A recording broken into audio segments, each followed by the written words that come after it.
Hi, this is Dwayne Palka of Pal Katoonz. This is another PalkArt demonstration, and here we're going to be talking about inputting pictures to the grid.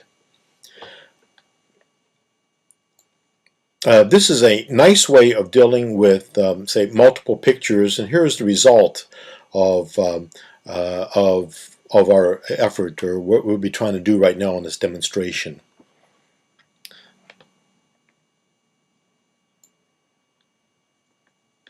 So the first thing we want to do is we have a folder here, and inside the folder we have 24 pictures, at least 24 pictures of, well, we have 24 pictures of Heidi, and these are what the pictures look like.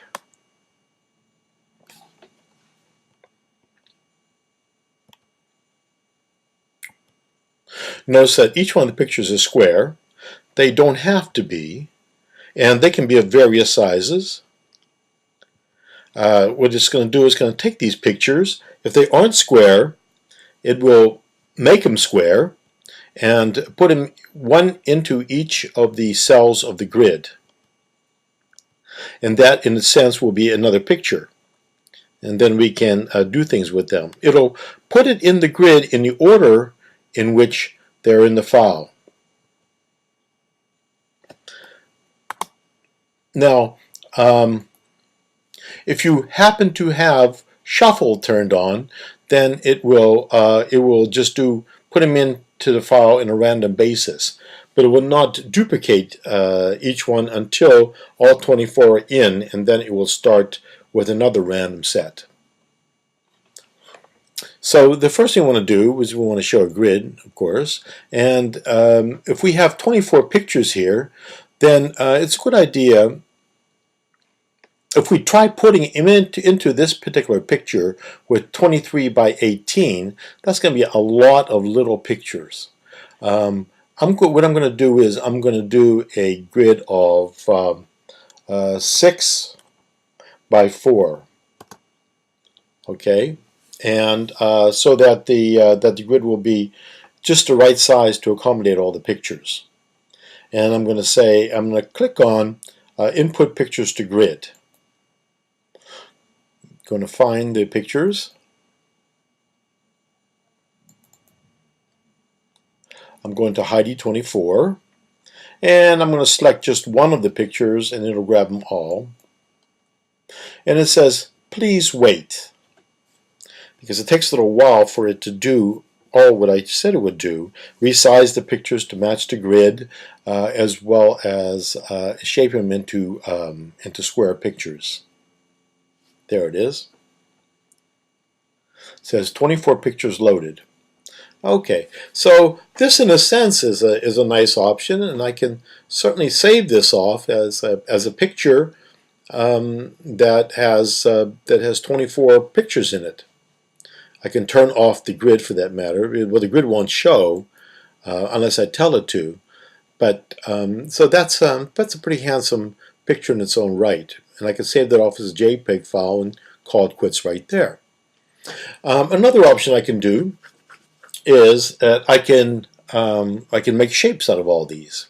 So if I say fill all, for instance, I must have if I turn use pick image on and then say fill all, then I have all these pictures with little lines around them and casting shadows on each other.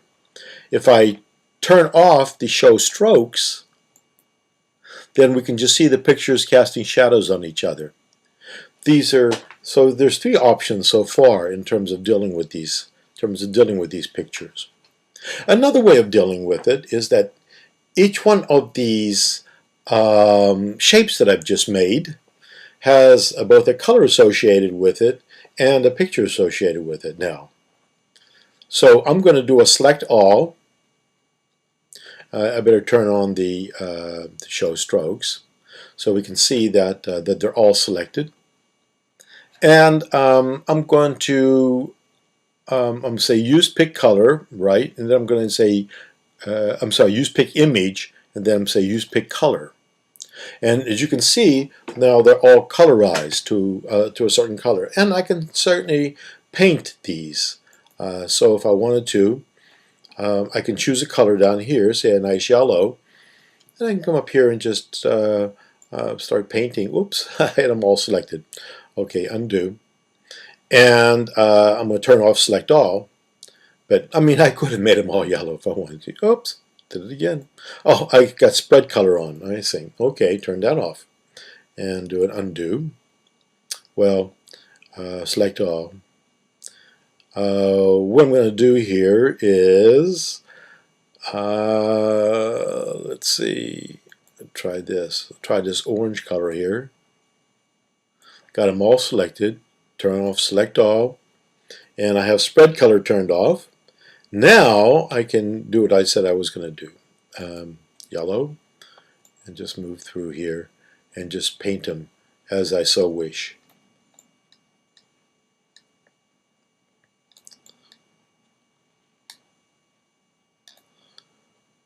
You've got so many buttons here that sometimes you can get messed up. Okay, so oh, maybe I'll make some blue ones too while I'm at it here.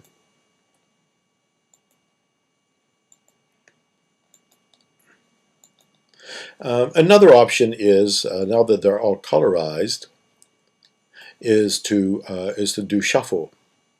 So let's select all first.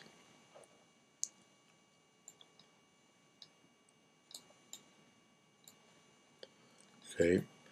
Now every time I hit the shuffle button, it comes out a different color, but it's really choosing from that one color set that I mentioned in a previous tutorial. So what I'm going to do is I'm going to click on Colorize, and I'm going to go to Set 0. Now I'm going to click Shuffle. So Shuffle works in two ways. Right now it's working in terms of shuffling for random colors, and it can also select the pictures randomly to put them in.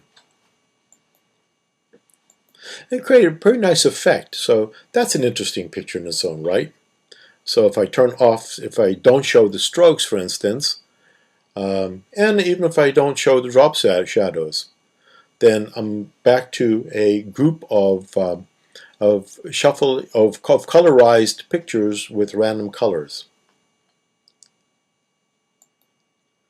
But our intent here is to show how we did how to make those circular pictures and put them in a different background behind them. So I'm going to reset the fill. I'm keeping the same picture and reset the fill there. I'm back to the same picture again.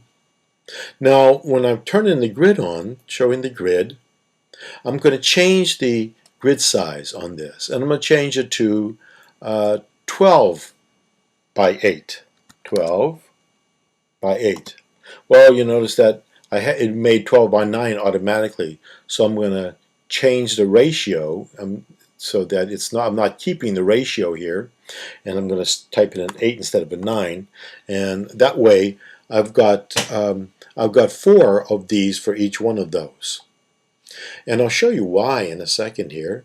Let me zoom in on the top one here. I'm going to erase edges on the top one.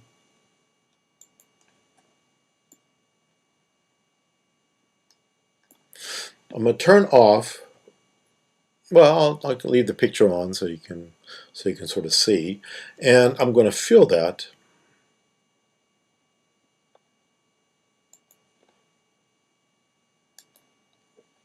So I filled in that one. Now I'm going to turn off the picked so we don't see the picture, and then I'm going to show spline 1. So with a 4x4 square, it makes a rather nice circle sort of automatically, or close to a circle. I'm going to continue using that shape I'm going to turn off show spline 1. I'm going to continue using that. I'm going to make that shape a selection, as a selection. Now let's look at the full view of this. And I'm going to do what I did to that one set of 4 squares and put it into all of them. So I'm going to say grid all. So that's what we have. Turning off this, we don't need this selection thing anymore. Oops. I'll turn off the visibility of the selection thing. I'm going to do fill all. And it kind of looks like I did what I had before, except the grid is different. I have those. I have an extra point in the middle of each edge so that I can make a circle. Now I'm going to select all on that, and now I'm going to do show spline 1. I'm going to turn off the show grid, and that's what we got. Now I'm going to pull up a different background behind it.